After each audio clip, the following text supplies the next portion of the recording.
Sir ఒకసారి మనం back వెళ్తే సత్తెనపల్లి, నర్సరావుపేట, వినుకొండ, చిలకలూరుపేట, ఇటు చూస్తే పిడుగురాళ్ళ, ఈ బెల్ట్ మొత్తం తీసుకుందాం. అటుపక్క బాపట్ల, చీరాల, అంటే ఏది అమరావతి చుట్టూ ఉన్న ఇవన్నీ ఈ బెల్ట్ వరకు తీసుకుందాం. సో వీటికి ఇప్పుడు కూడా ఈ ప్రాంతాల్లో ఎకరం 15 లక్షల నుంచి 20 లక్షలు 30 లక్షలు కూడా దొరుకుతున్నాయి.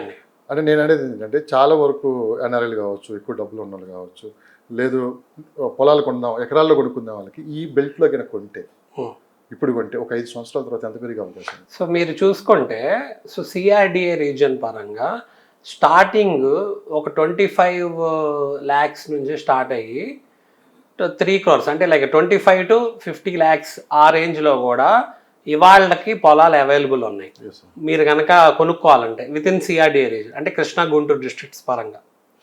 అదే మీరు away from CRDA reason like మీరు ఇందాక మెన్షన్ చేసినట్టు వినుకొండ, పిడుగురాళ్ళ అటువైపు వెళ్తే like let's say 15 lakhs 12 lakhs అక్కడ నుంచి స్టార్ట్ అయ్యి 20 lakhsకి మంచి పొలం దొరికే అవకాశం కూడా ఉంది. ఇంకా మీరు ప్రకాశం డిస్ట్రిక్ట్ అద్దంకి అటువైపు వెళ్ళారనుకోండి, ఇంతకుముందు అయితే మొన్నటి వరకు అయితే ఈ గవర్నమెంట్ రాకముందు లైక్ లెట్స్ 8 lakhsలో కూడా పొలాలు వచ్చినాయి. ఇవాళ ఏంటంటే అట్లీస్ట్ ఒక 8 నుంచి స్టార్ట్ అయ్యి 10, 12, 15 lakhs ఆ రేంజ్లో కొంచెం మంచి పొలాలు వచ్చే అవకాశం ఉంది.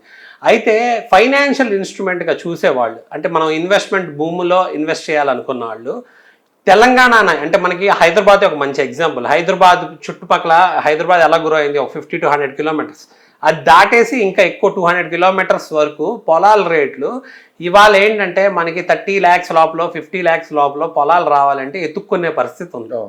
అంటే ఏంటంటే మినిమం ₹1 కోటితో వెళ్ళాలి అన్న మైండ్ సెట్తో వెళ్ళాలి. లైక్ లెట్స్ మీకు 30-50 lakhs దొరికితే వెరీ గుడ్, బట్ దొరకాలి అంటే చాలా దూరం వెళ్ళాల్సిన సిచ్యువేషన్ ఉంది.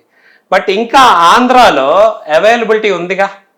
మనం ఏంటంటే అదే 30 lakhsకి లేకపోతే 25 లక్షలు అనుకోండి రౌండ్ ఫిగర్కి, మనం నిజంగా జల్లిడేస్తే చాలా చోట్ల అగ్రికల్చర్ ల్యాండ్స్ దొరికే అవకాశం ఉంది. సో అగ్రికల్చర్ ల్యాండ్స్ ఇవాళ కనుక కొనుక్కొని మనం దాన్ని హోల్డ్ చేయగలిగితే డెఫినెట్గా అగ్రికల్చర్ ల్యాండ్స్ వాల్యూస్ పెరుగుతాయి. అది ఎంతైనా అవునండి, లైక్ 30%, బట్ హోల్డింగ్ అయితే మనకు ఉంటుంది కదా. వ్యవసాయం కూడా చేసుకోవచ్చు, వ్యవసాయం చేసుకోవాలనుకున్న వాళ్ళు చేసుకోవచ్చు. ఇప్పుడు అవును, ఇన్నోవేటివ్ అగ్రికల్చర్ ఫార్మింగ్ పరంగా లేకపోతే ఇప్పుడు మనం చాలా పాలీ హౌసెస్ పరంగా అలాంటి ఇన్నోవేటివ్ కాన్సెప్ట్స్ వస్తున్నారు. ఇప్పుడు హైడ్రోఫానిక్స్ అని అలాంటి ఏదైనా చేయాలనుకున్న వాళ్ళు ఆఫ్కోర్స్ ఏంటంటే స్టార్టింగ్ కొంచెం డెఫినెట్గా ఇన్వెస్ట్ చేయాలి, డెవలప్ చేసుకోవాలి, పొలం అంతా డెవలప్ చేసుకుని దాన్ని అభివృద్ధి, దానికి ఒక వాల్యూ తీసుకురావాలి. ఫెన్స్ వేసుకుంటాం, నీట్గా డెవలప్ చేసుకుంటాం, సో దాన్ని దున్నటం, ఏ మొక్కలు వేయాలి, ఏం ప్లాంటేషన్ చేస్తే ఏమి వస్తుంది, క్రాప్ ఎప్పుడు వస్తుంది అవన్నీ చూసుకోవాలి. ఫెర్టిలిటీ, వాటర్ సోర్సెస్ ఏంటి, దానికి బోర్స్ ఉన్నాయి, వాటర్ ఏ లెవెల్లో పట్టిద్ది, ప్లస్ ఏంటి దాన్ని ప్రొటెక్ట్ చేసుకుంటాం కూడా చాలా ఇంపార్టెంట్.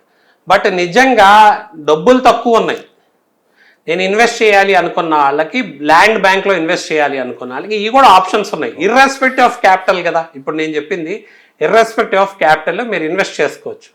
ఓకే, ఇప్పుడు మోస్ట్ ఆఫ్ ద పీపుల్కి ఏంటి, మాది స్పెక్యులేషన్ ప్రూఫ్ ఉంటుందా అనుకున్న వాళ్ళకి, సరే తక్కువలో ఇన్వెస్ట్ చేసుకున్న వాళ్ళకి మరీ ఏమి డిఫరెన్స్ ఇన్ఫ్లేషన్ పరంగా చూసుకున్నా పెరిగే అవకాశం ఉంది. బట్ ఏంటంటే పొలిటికల్ స్పెక్యులేషన్ పరంగా డిఫరెన్స్ వచ్చేసే అవకాశం లేదు కదా. లెట్స్ సే ఏదన్నా డ్రాస్టిక్ పొలిటికల్ స్పెక్యులేషన్ ఉంది అనుకోండి, అప్పుడు చాలా వేరియేషన్ అయితే రాదు. ఎకరాలు అయితే కొనుక్కోవడం చాలా బెస్ట్ అంటారు. ఎకరాల్లో కొనుక్కోవచ్చు, డెఫినెట్ గా ఎకరాల్లో కొనుక్కునే వాళ్ళకి ఆప్షన్ ఉంది, అవైలబుల్. 100% ఆ రేట్లు కొనసాగుతూనే ఉంటాయి, ఇంకా రాజధాని అభివృద్ధి చేస్తే ఇంకా రేట్లు. అవునండి, ఇప్పుడు ఫస్ట్ మనం ఎలా చూడాలి అంటే అభివృద్ధి ఇప్పుడు phase 1 క్లియర్ కట్ గా చెప్పేస్తున్నారు. డబ్బులు వచ్చేసి డబ్బులు పరంగా పనులు జరిగిపోతున్నాయి, 50,000 crores అది phase 1. phase 2 రేపు ఏంటంటే పూలింగ్ తీసుకొని దాన్ని స్ప్రెడ్ చేసేది phase 2 అనుకుందాం. ప్లస్ కంపెనీస్ ఏవైతే రాబోతున్నాయో అదంతా కూడా phase 2 అనుకుందాం. ఔటర్ రింగ్ రోడ్ వరకు phase 3 అనుకుందాం లెట్స్ సే. ఇది మిగతాదంతా కూడా ఏపీసీఆర్డీఏ రీజన్ ఇదంతా కూడా phase 4 అనుకోండి. నెక్స్ట్ దాని బయట ఇమీడియట్ ఎఫెక్ట్ దేనికి ఉంటుంది, ప్రకాశం డిస్ట్రిక్ట్ వరకు ఉండొచ్చు, లేకపోతే అటు మిగిలిపోయిన లైక్ ఏపీసీఆర్డీఏ రీజన్ కాకుండా మీరు ఎటువైపు చూసుకున్నా ఇమీడియట్ కారిడార్స్ ఏవైతే ఉన్నాయో గ్రోత్ కారిడార్స్ వాటిల్లో ఇన్వెస్ట్ చేసుకోవచ్చు. లైక్ లెట్స్ సే ఆబ్వియస్లీ అవి ఏమవుతాయంటే టౌన్స్ అవుతాయి, లేకపోతే ఏంటంటే సిటీస్ కాకపోయినా టైర్ 2 టైర్ 1 టౌన్స్ కింద వస్తాయి. బట్ టైర్ 1 టైర్ 2 టౌన్స్ అయినా టౌన్ని బేస్ చేసుకొని కనెక్టివిటీ, హైవేస్ కనెక్టివిటీ, ఇప్పుడు మనకి బీజేపీ నుంచి వచ్చే సపోర్ట్ ఏంటి అని చూస్తే ఎన్డీఏ పరంగా హైవేస్, నేషనల్ హైవేస్ పరంగా కనెక్టివిటీ పరంగా బాగా చెప్తున్నారు, రైల్వేస్ పరంగా చెప్తున్నారు. ఎప్పుడైతే రైల్వేస్ హైవేస్ పరంగా బాగా కనెక్టివిటీ వచ్చి దాని మీద ఎక్కువ డబ్బులు ఇక్కడ స్పెండ్ చేస్తున్నారో, ఈ కనెక్టివిటీ పెరిగినప్పుడు డెఫినెట్గా ఏంటంటే రేట్స్ కూడా ఆబ్వియస్గా పెరిగే అవకాశం ఉంటుంది. నా నెంబర్ వచ్చేసి 7416871381. నా పేరు ఆదిత్య మల్లెల.